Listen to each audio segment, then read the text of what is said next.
महाराष्ट्र प्रदेश का एक शहर है मुंबई और मुंबई शहर में ओशीबारा एक इलाका आता है और ओशीबारा के अंतर्गत ही एक जगह लगती है वेल्सकोट सोसाइटी। यहाँ का रहने वाला ऋतुराज साहनी जो कि पेशे से इंजीनियर होता है और उसकी नौकरी अमेरिका में थी। अमेरिका से इंडिया जब वापस लौट कर आता है वो तारीख थी 6 अगस्त 2017 की सुबह। जैसे एयरपोर्ट से सीधा अपने फ्लैट पर पहुंचता है तो फ्लैट पर जाने के बाद कई बार दरवाजे को खटखटाता है, कई बार बेल बजाता है, लेकिन कोई रेस्पॉन्स नहीं आता। अंदर से बंद था दरवाजा। उसने तमाम कोशिशें की, आसपास के लोगों से बातचीत करने की कोशिश की कि माँ दरवाज़ा नहीं खोल रही हैं, क्या बात है। लेकिन आसपास के लोग कहते हैं कि हमने देखा नहीं है। इस तरह की बात होती है, बड़े शहरों में लोग एक दूसरे से मतलब भी नहीं रखते। वो लड़का थोड़ा परेशान हो जाता है और सीधा बाजार जाता है। बाजार जाने के बाद वो एक ऐसे व्यक्ति की तलाश में था जो चाबी बना सके, उसके फ्लैट का दरवाज़ा खोल सके। आखिरकार वो व्यक्ति मिल जाता है, उसको लेके आता है, एक चाबी बनवाई जाती है और चाबी बनाने में कई घंटे की मशक्कत लगती है। जैसे ही दरवाज़ा खुलता है वो अपनी माँ को पुकारता हुआ एक कमरे से दूसरे कमरे, दूसरे से तीसरे कमरे और तीसरे से चौथे कमरे, बड़ा फ्लैट था। माँ को आवाज़ लगाता लगाता वो बेडरूम में पहुंचता है और बेडरूम में जो दृश्य उसने अपनी आंखों से देखा था उसे देखकर वो देखते ही रह जाता है। दरअसल माँ की लाश थी जो कि कंकाल का रूप धारण कर चुकी थी। वो बेड पर पड़ी हुई थी, ऐसा लग रहा था जैसे कि आराम से सो रही है।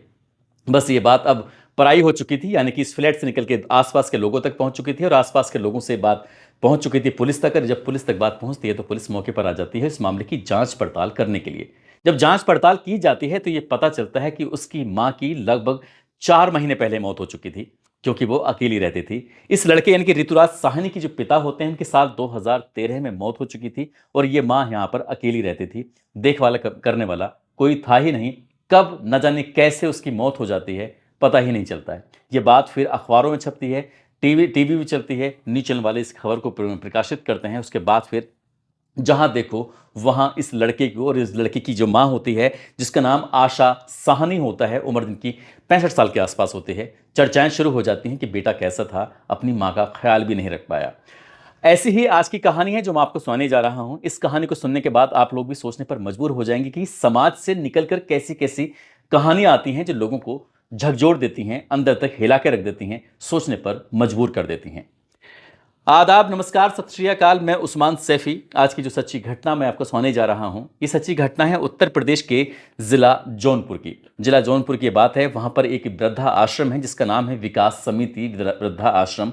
और यहाँ के रहने वाले एक रवि चौबे नाम के व्यक्ति होते हैं, जिन्होंने लगभग 196 किलोमीटर दूर एक जगह लगती है गोरखपुर के कैंपियरगंज और गांव है भरोइया।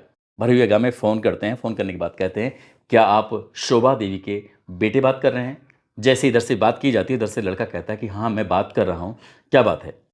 रवि चौबे कहते हैं कि तुम्हारी माँ की बहुत ज़्यादा तबीयत खराब थी, उन्हें हॉस्पिटल में एडमिट कराया गया, लेकिन डॉक्टर उन्हें बचा नहीं पाए, इसलिए आप उनकी लाश को यहाँ से आकर ले जाओ। जैसे ही बेटे ने ये बात सुनी, बेटा कहता है कि अभी 10 मिनट का समय दे दीजिए, मैं 10 मिनट के बाद अभी आपको कॉल कर रहा हूँ। जब 10 मिनट की वाली बात आती है तो रवि चौबे सोचने पर मजबूर हो जाता है कि कैसा बेटा है, माँ की मौत हो चुकी है, वो भी वृद्धा आश्रम में रह रही थी, उसके बावजूद भी उसको अभी 10 मिनट का समय चाहिए, जिसके 3 बेटे हों और जिसके 3 बेटियां हों। आखिरकार जब छोटा बेटा बड़े बड़े भैया के पास जाता है, बड़े बड़े भैया से कहता है कि भैया पता है आश्रम से फ़ोन आया है, माँ मर चुकी है और माँ को वो ले जाने के लिए बोल रहे हैं। तभी बड़ा वाला बेटा आराम से सर पकड़ के बैठ जाता है। वो सोचने पर मजबूर था। मजबूर इसलिए था क्योंकि 2-3 दिन के बाद उसके बेटे की शादी होने वाली थी, यानी कि 23 नवंबर 2025 को। जैसे ही बड़े वाले बेटे की शादी होने वाली थी, माँ की मौत की खबर सुनी, उसने कहा कि इस खुशियों में ये सब क्या हो गया? क्या ऐसा कुछ तरकीब नहीं हो सकती कि उसको अभी 1-2 दिन के लिए रोका जा सके?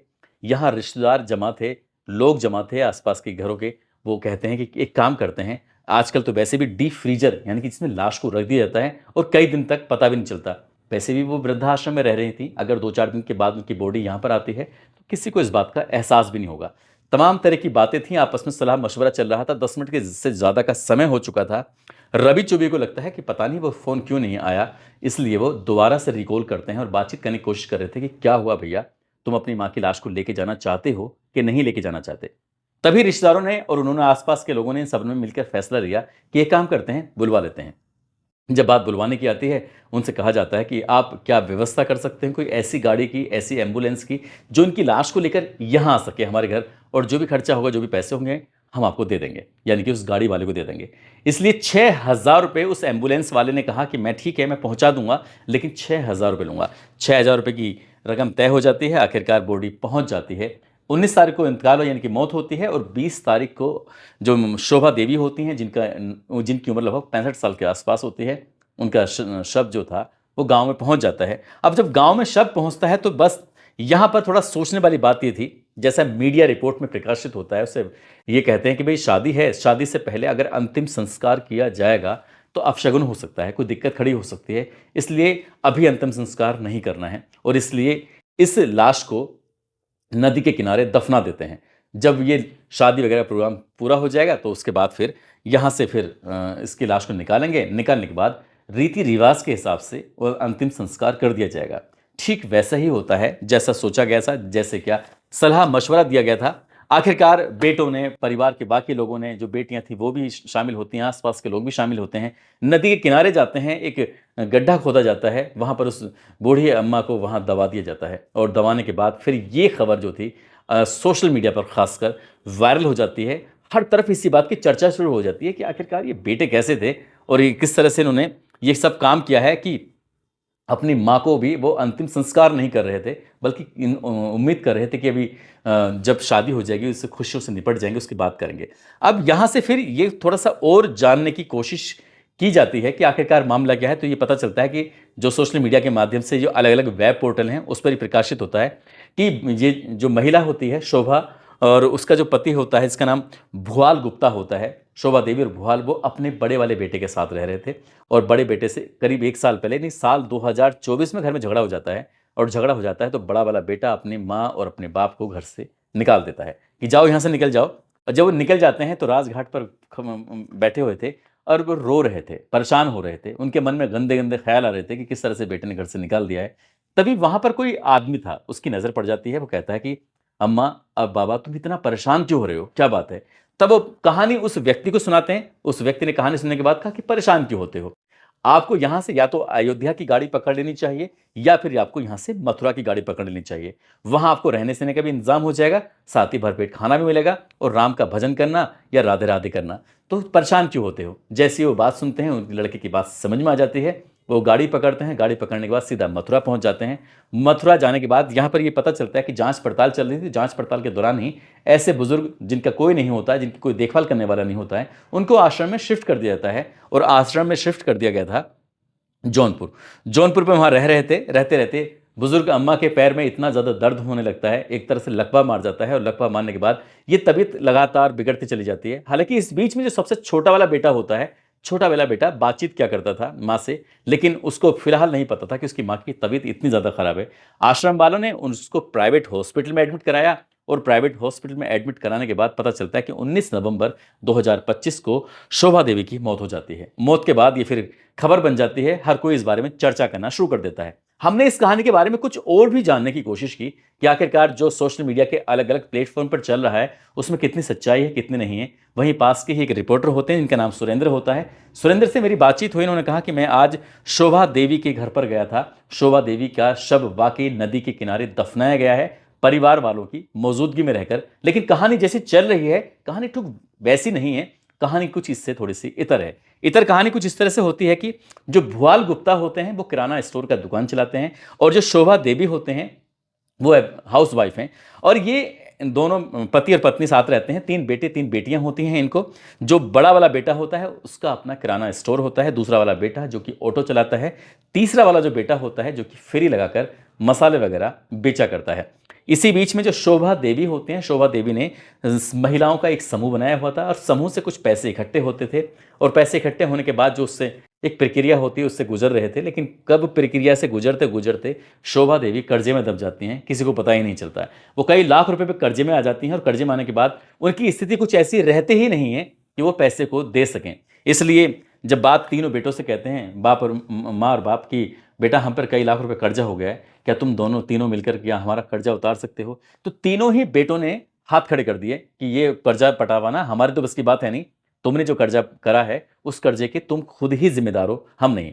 अभी तक माँ और बाप सबसे छोटे वाले बेटे के साथ रहते थे, लेकिन एक दिन वो अचानक ही घर से लापता हो जाते हैं, गायब हो जाते हैं। गायब होने के बाद राजघाट पहुंचते हैं, राजघाट से वो पहुंच जाते हैं सीधा मथुरा, और मथुरा से पहुंच जाते हैं जौनपुर, और जौनपुर में रह रहे थे। ऐसा भी दावा किया जा रहा है कि जौनपुर का जो आश्रम था वहां पर पूरी कहानी नहीं बताई थी, कहानी उन्होंने आधी अधूरी बताई थी, ताकि उनकी एक सिंपैथी गेन की जा सके।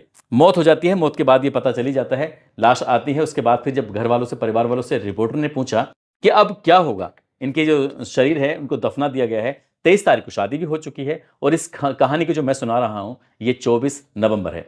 तो उन्होंने कहा कि अभी हमारे घर में 3 दिसंबर 2025 को एक और शादी है, तो इसलिए हम इस लाश को 3 दिसंबर के बाद ही वहां से खोदेंगे, निकालेंगे। निकालने के बाद हिंदू रीति रिवाज के हिसाब से उसका अंतिम संस्कार करवा देंगे, तभी ये सब कुछ मामला होगा। तो रिपोर्टर ने ये भी पूछा कि ऐसा क्यों, कि उनको वहां दफनाया क्यों गया था, क्या कोई अपशगुन होता है? उन्होंने कहा कि ऐसा पहली बार नहीं, बल्कि इस इलाके में ऐसा पहले भी कई बार हो चुका है। घर में अगर शादी, कोई फंक्शन आने वाला है या होने वाला है और इसी बीच में किसी कोई कैजुअलिटी हो जाए तो लाश को किसी नदी के किनारे दफना दिया जाता है। उसके बाद जब शादी समारोह से निपट जाते हैं तो उस बॉडी को निकालने के बाद हिंदू रीति रिवाज के हिसाब से अंतिम संस्कार कर दिया जाता है। लेकिन जो खबरें चलाई जा रही हैं वो पूर्णतः सत्य नहीं है जैसा दिखाया गया है, बल्कि जो बताया गया है रिपोर्टर के माध्यम से, उन्होंने दावा किया था कि यही सत्य है। अब जो भी सत्य है या नहीं है, लेकिन ये बात बिल्कुल पक्की है कि एक बुजुर्ग महिला को और उसके पति को सीधा वहाँ रहना पड़ता है वृद्धाश्रम में। उनकी सिचुएशन चाहे कैसी भी पैदा हुई थी, तीनों बच्चों की जिम्मेदारी बन रही थी कि अपने माँ बाप का वो कर्जा उतारते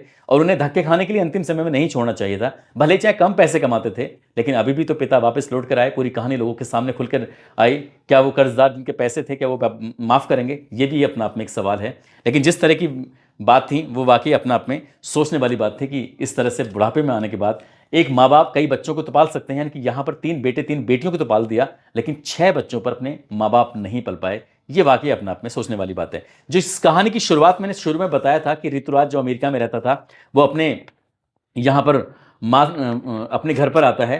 जब पुलिस ने इस मामले की जांच पड़ताल की थी, जांच पड़ताल करने के बाद पता चलता है कि उसने अपनी माँ से 1 साल से लगातार बातचीत नहीं की थी और बातचीत ना करने का एक मेन मुख्य कारण ये था कि उसका खुद का अपनी पत्नी से विवाद चल रहा था। उसके हिस्से में जो एक बच्चा था, उसकी परवरिश आई थी, वो इतना ज़्यादा डिप्रेशन में था कि वो किसी से बातचीत भी नहीं कर पा रहा था, सही से नौकरी भी नहीं कर पा रहा था। और जब वो अचानक आता है और उसको अपनी माँ की मौत की खबर लगती है तो वो एकदम सदमे में चला जाता है, सोचने पर मजबूर हो जाता है। लेकिन सोचने वाली बात ये भी थी कि शहर में रहते हुए जो आसपास के लोग थे, आसपास के जो फ्लैट थे, वहाँ तक उस लाश की दुर्गंध नहीं आई। यानी कि आशा साहनी की मौत हो जाती है अप्रैल 2017 में। मौत होने के बावजूद भी और किसी को इस बात का भनक तक नहीं लगती है, दुर्गंध तक नहीं आती है कि घर में एक बुजुर्ग महिला की मौत हो चुकी है। वो नहीं दिखाई दे रही थी तो कोई फ़ोन कर सकता था पुलिस को। आसपास के लोगों की भी अपनी जिम्मेदारी होती है, उन्होंने भी इस जिम्मेदारी को ढंग से नहीं निभाया था।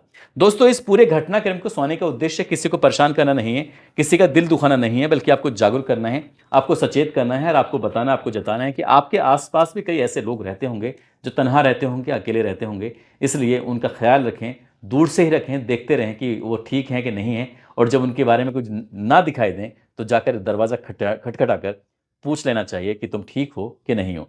क्योंकि इंसानियत जिंदा रहनी चाहिए और किसी की मदद करने से आपको भी सुकून मिलेगा और जब आप ये बात किसी को बताएंगे तो सुनने वाले को भी सुकून मिलेगा।